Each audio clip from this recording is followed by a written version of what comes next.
Just how did this all come together though? Like, because I've seen you when I'm coming up in the building, I've seen you outside, you know, so for a while. But how did this whole deal come together where you got your situation?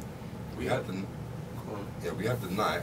We just started the night, pitched up. We was like, let's start a night. Let's do something for new music, like a platform where we can have DJs and MCs and stuff. And then, just as around the time we were starting the night, Wiley had been offered a label situation from Sony. Didn't have had no direction, had no name. Wiley contacted Danny, was like, do you want to do the label with me? Like, I've got this thing, like a label situation at Sony. So he was like, yeah, cool, let's do it.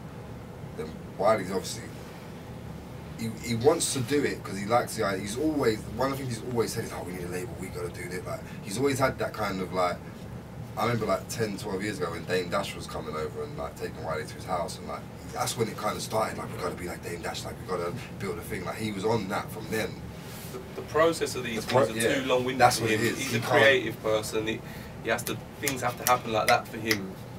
Whereas this is a deal, it's a contract. It takes long to get through the process of it. You have to have meetings. You have to convince the people that the music you want to be in is the same. Bring through is like they agree on it and they believe in stuff. And I think the longer the conversation went on, I think the less excited he was about the whole thing.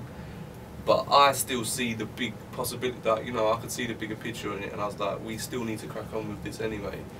So that's basically what we've done. But I always think that, you know, Wiley's always a creative person that, other than being our friend, that we turn to, and we back and forth with music and stuff, so he will always be involved. But yeah, it was more a thing of, off the back of his big success, he's always wanted to have a label, off the back of his big success the last time round, our old lawyer was like, alright, now you can go and approach a label and say that you want to have your own sort of setup there.